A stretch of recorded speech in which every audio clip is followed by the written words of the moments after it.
don't even know what to say about this show.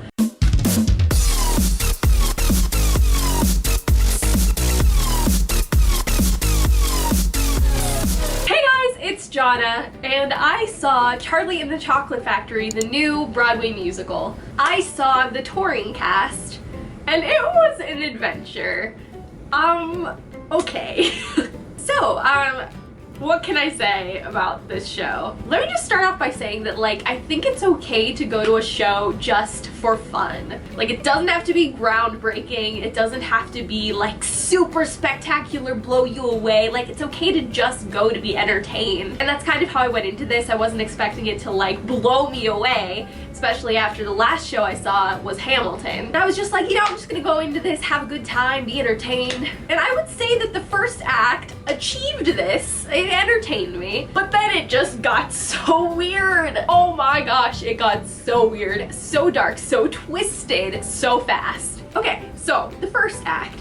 I really liked the first act. I thought it was fun and whimsical, and I thought the set pieces were cool. Like, the bucket house was super cool. There were some really funny parts. I really liked Mrs. Green, the vegetable selling lady. I thought that that character was so hilarious and probably my favorite in the whole show. Grandpa George was really funny, which I thought was a fun take on that character. And you know, the songs were fun. I mean, the Gloop song was probably the most high energy. Then you had the classics like the Candyman and I've Got a Golden Ticket, and like the Cheer Up Charlie of the show, which was like, if your father were here, and it was like the only sentimental moment in the whole show. One problem I did have, I don't know if this is just because of where I was seated, because I was kind of like on the far left, right next to a speaker. I could touch the speaker, so I couldn't really hear the lyrics. Like, I had no clue what anybody was saying, especially the TV song with Mrs. TV. I had no clue what she was saying at all. I could not hear it or tell what she was saying. It was a very short first act. At least it felt very short. I think it was about an hour, and it flew by very quickly. I don't know how I felt about Wonka being the Candyman, like so obviously being the Candyman, and like I couldn't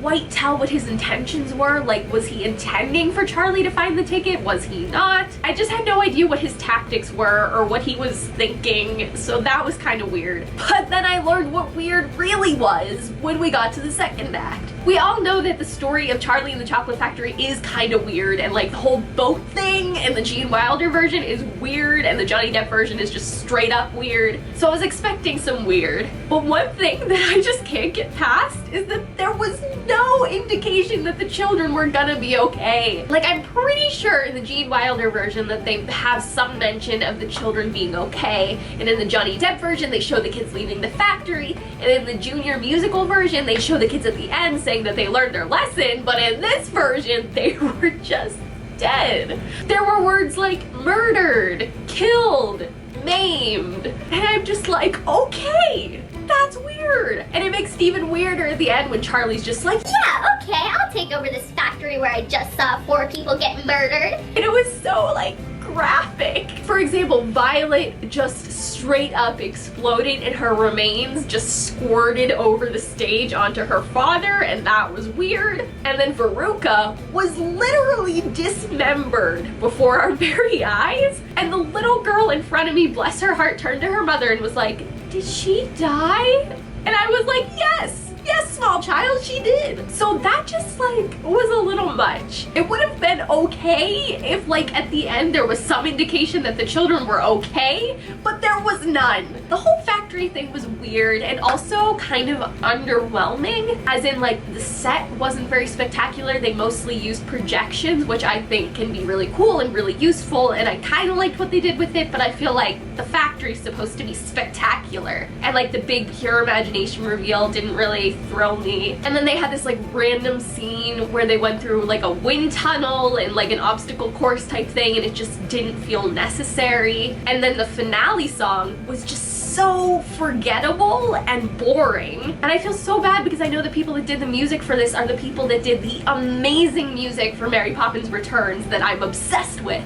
So I'm just like kind of disappointed. I don't know, it just kind of felt like the changes they made to the story were kind of unnecessary. Like having Veruca be a ballet dancer, I mean, like, it was fine, but it kind of got old. And why was Ms. TV like stuck in the 50s? Like, what era were we supposed to be in? Because I still have no idea. Mike TV had an iPad, so I'm guessing it's present day, but then there were like things that made it not seem present day, so I'm just like very confused. The whole thing just left me feeling like and I don't like having such negative things to say about a show, and I have to say that the actors did super well with what they were given. Nobody was bad. Everyone had great energy. I really liked what they brought to the material that they were given. I think the problem was that the material was just lacking and confusing and dark and twisted. I was in the junior version of Willy Wonka 3 times, and I almost feel like that version is better, and that feels weird to say. I just don't know. I'm perplexed by the whole thing, the whole experience. And another thing that perplexed me was that they weren't selling chocolate or candy at the merchandise stand. And the regular stand at the theater that usually has candy wasn't there. So like, missed marketing opportunity. You could have sold Wonka chocolate and people would have bought it, because I heard people at intermission leaving the theater saying like, oh man, I really want chocolate, and I heard people asking where the chocolate was, and the merchandise guy said they don't sell it, and he like kind of looked at them like, that's a great idea.